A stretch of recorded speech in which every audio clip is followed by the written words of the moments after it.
So let's talk about web services. So web services is a very simple concept, but it's very important to understand its context. Why do they even exist, and how does it relate to everything we've seen so far? So web services is a very simple concept. Is being able to map some universal, unique identifier that allows you to retrieve a particular resource, whatever that resource is. In particular, we are interested in data resources, right? That we can be able to retrieve either a table, a row, or some query, or based on some predicate, right? Some logic. We like to be able to identify a subset of a piece of data that meets a particular criteria, and we'd like to be able to access it or identify as a unique resource, right? Somewhere uniquely identified in the world, right?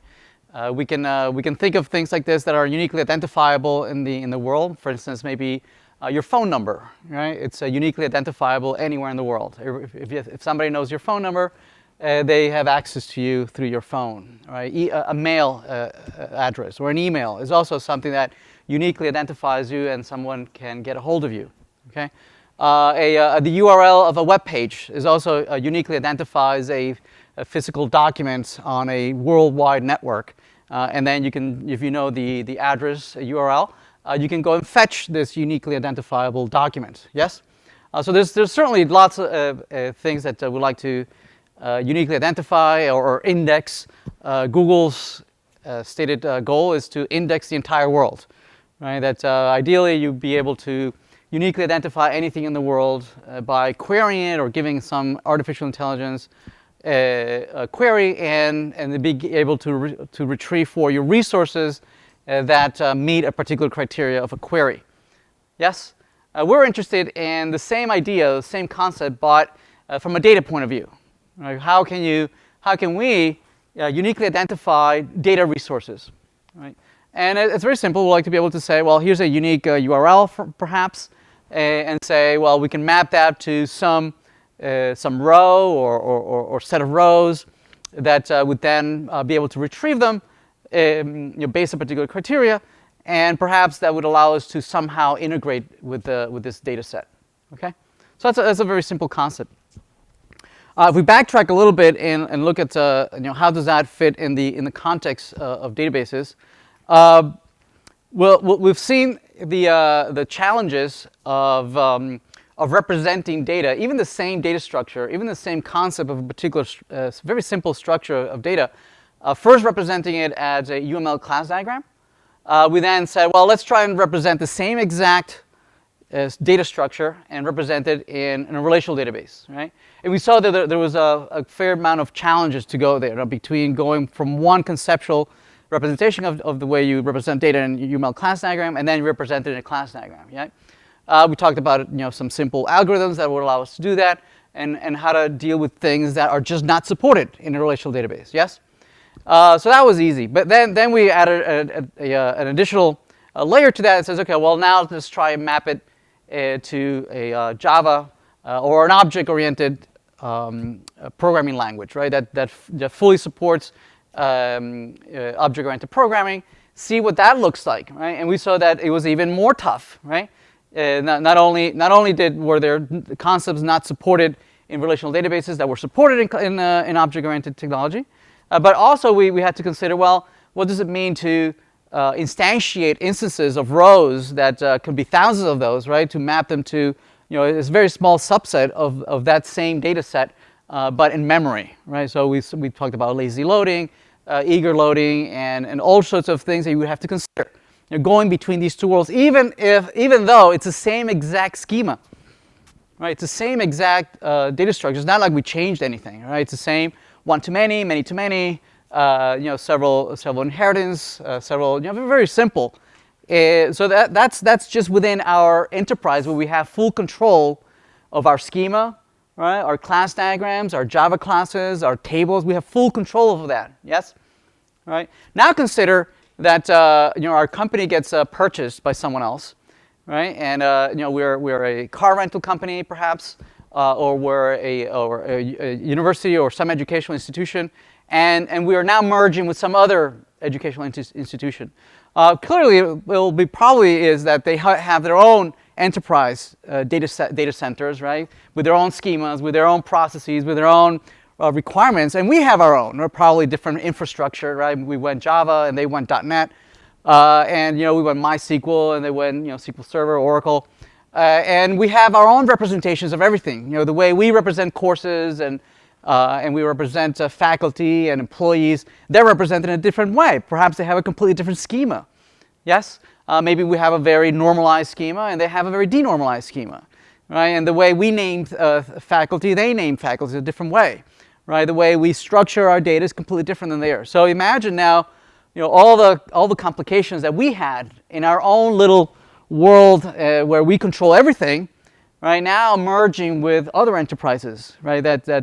What kind of complications will there be, right? And somehow we need to merge this and make sense out of as if it were a single thing. Okay, that's even tougher. Right, and maybe it's our schema or their schema, or should we merge and migrate our data centers to their data centers and represent everything in their particular schema? So that has its own set of challenges, right?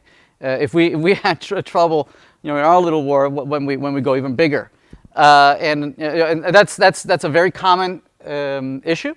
Especially in this capitalist world where folks win and lose and folks get purchased and get mergers and whatnot, and this now I understand when I call my bank and somehow there are either our mortgage or our bank accounts get merged with some folks a bigger enterprise.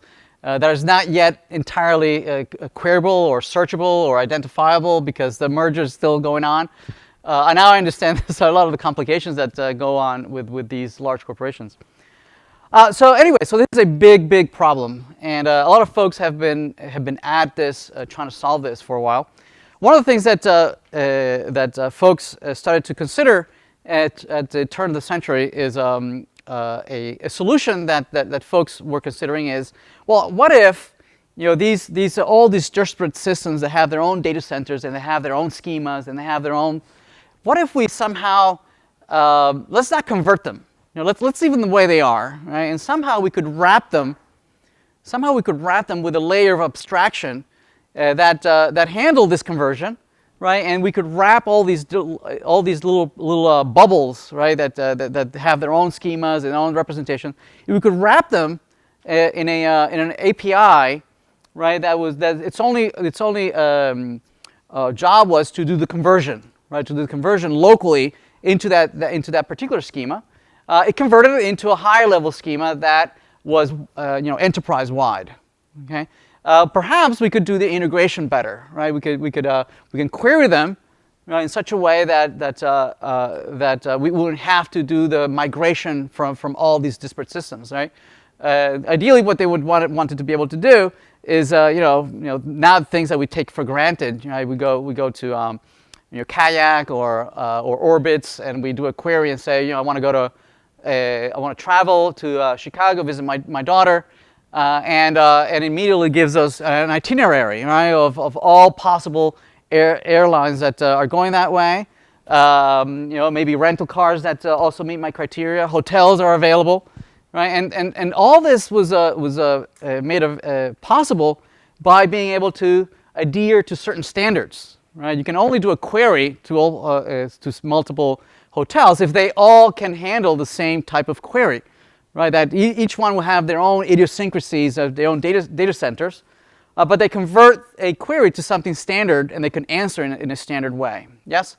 So same thing with car rentals and airlines and hotels. If they all adhere to a particular standard, then you could do certain things like the queries like that, right? Now we take that for granted, but there was a huge leap at the turn of the century, to go from nothing to being able to have this capability. Anyway, this general idea of being able to do this was the web services, right, or service-oriented architectures, right, where we'd be able to encapsulate a lot of the data access and behaviors, right, in a standard set of APIs, okay, a particular set of URLs or identifiable URLs and queries and whatnot that eventually became standard. And some of the best practices now today, we use them widely in industry, and but it's all was part of that transition that went on towards the beginning of the century. Obviously, a lot of these ideas failed miserably. It was much more complicated than we thought. Being able to integrate all these disparate systems with their own different infrastructures and all different schemas. We thought we had it down, and we failed miserably. There was the dot-com bust. We came and went. A lot of these ideas just went up in smoke. But today, we have a lot of the ideas that were invented back then that have survived till today. Okay, so we'll talk about web services, RESTful web services. But that's a little bit of the background on where does this fit in the grand schemes. Make sense? All right, we'll focus on the technicalities and how to build these and why do we build them this particular way. It's because they have a history, right, of best practices. How is it that they're built? Okay. All right. So we'll talk about the details on how to build web services in general.